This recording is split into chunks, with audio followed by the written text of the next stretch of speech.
अस्सलामुअलैकुम। कैसे हैं आप सब लोग। उम्मीद करती हूँ आप सब लोग ठीक होंगे, खैरियत से होंगे। आज मैं आप लोगों को ढाबा स्टाइल चिकन बनाना सिखाऊंगी एक अलग अंदाज से। तो आप लोगों ने पूरी रेसिपी को देखना है और मुझे अपना फीडबैक ज़रूर देना है। रेसिपी पसंद आए लाइक शेयर और सब्सक्राइब ज़रूर कीजिएगा। सबसे पहले मैंने कढ़ाई में ऑयल ले लिया। हस्बे ज़रूरत आप लोगों ने ऑयल ले लेना है। इसमें 1 चम्मच आप लोगों ने डाल देना है ज़ीरा। ठीक है, 1 चम्मच आप लोगों ने ज़ीरा डाल देना है। इससे बहुत अच्छा फ्लेवर आएगा, टेस्ट आएगा। इसके बाद थोड़ा सा आप लोगों ने चम्मच को इसमें चला लेना है। इसके बाद आप लोगों ने इसमें डाल देने हैं हस्बे ज़रूरत प्याज। ठीक है, एक बड़े साइज़ का मैंने प्याज ले लिया और इसकी कटिंग मैंने ऐसे कर दी। प्याज को थोड़ा सा सॉफ्ट कर देंगे, इसका थोड़ा सा कलर चेंज कर देंगे। उसके बाद चलेंगे नेक्स्ट स्टेप की तरफ। तो प्याज का कलर चेंज होने देंगे, उसके बाद नेक्स्ट स्टेप करेंगे। तो माशाल्लाह से आप लोग देख रहे होंगे प्याज का कलर चेंज होने लग गया है। अब हम इसमें ऐड कर देंगे चिकन। ठीक है, आप लोगों ने इसमें चिकन ऐड कर देने हैं और चिकन का कलर चेंज होने तक इसको पकाएंगे। उसके बाद चलेंगे नेक्स्ट स्टेप की तरफ। बहुत ही अमेजिंग ये रेसिपी है, बस स्टेप बाय स्टेप आप लोगों ने देखते जाना है तो इंशाल्लाह आप लोगों को मज़ा आ जाएगा।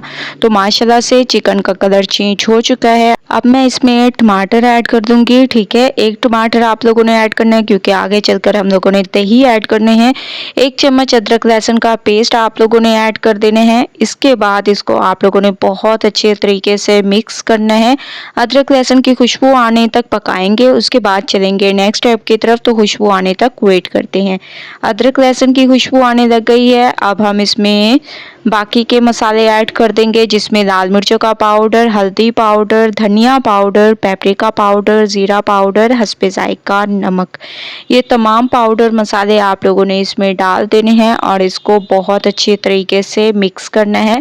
थोड़ा सा इसमें पानी भी ऐड कर दे और इसको हम लोग थोड़ी देर के लिए पकने देंगे। उसके बाद चलेंगे नेक्स्ट स्टेप की तरफ।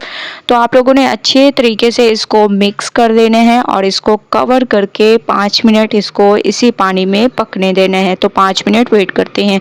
5 मिनट हो चुके हैं। माशाल्लाह से इसको पकते हुए बहुत ही अमेजिंग मसालों की खुशबू आने लग गई है, बहुत ही ज़बरदस्त तरीके से। अब हम इसमें ऐड कर देंगे दही।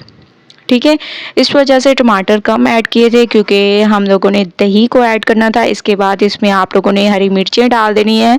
आप अपने हिसाब से कम या ज़्यादा डाल सकते हैं। हरा धनिया इसकी खूबसूरती में इजाफे के लिए डालते हैं और अच्छे तरीके से इसको मिक्स करें और इसको आप लोगों ने पकने देना है। ठीक है, तो कुछ देर के लिए मैं इसको दही के पानी में पकने दूंगी। उसके बाद नेक्स्ट स्टेप करेंगे। तो तकरीबन 10 मिनट मैंने इसको दही के पानी में पकने दिया और बहुत अच्छी खुशबू आने लग गई है। माशाल्लाह से बहुत ज़बरदस्त तरीके से हमारे ढाबा स्टाइल चिकन जो है बहुत ही अमेजिंग तरीके से तैयार होने लग गया है। आप लोग इसकी लुक देख रहे होंगे कितनी अमेजिंग इसकी लुक है और बहुत ही अमेजिंग तरीके से ये हमारा तैयार हुआ है। थोड़ा सा आप लोगों ने ऊपर से मज़ीद हरा धनिया ऐड कर देना है, इससे इसकी खूबसूरती में इजाफा होगा। तो बहुत ही अमेजिंग तरीके से ये हमारी रेसिपी तैयार हुई है। आप लोग देख रहे होंगे, ये देखें माशाल्लाह कितनी अमेजिंग इसकी लुक है। ठीक है, जब आप लोग एक बार इसको बनाएंगे तो इंशाल्लाह आप लोगों को मज़ा आ जाएगा। तो माशाल्लाह से आप लोग इसकी लुक देख रहे होंगे। अब मैं इसको एक प्लेट में निकालती हूँ और आप लोगों को दिखाती हूँ कि कितनी अमेजिंग तरीके से ये हमारे चिकन तैयार हुई है। ठीक है, सिंपल तरीके से अगर आप लोगों को चिकन बनाने में कोई इशू है तो आप लोग ऐसे ढाबा स्टाइल चिकन बना सकते हैं। बहुत ही अमेजिंग रेसिपी है, चंद एक मसालों से ये तैयार हो जाती है और घर वाले भी खुश हो जाते हैं। तो आप लोगों ने एक बार इस रेसिपी को ज़रूर ट्राई करना है, मुझे अपना फीडबैक ज़रूर देने हैं। अगर रेसिपी पसंद आए लाइक करें, ज़्यादा से ज़्यादा शेयर करें। इंशाल्लाह कल न्यू रेसिपी के साथ हाजिर होंगी। तब तक के लिए अल्लाह हाफिज़।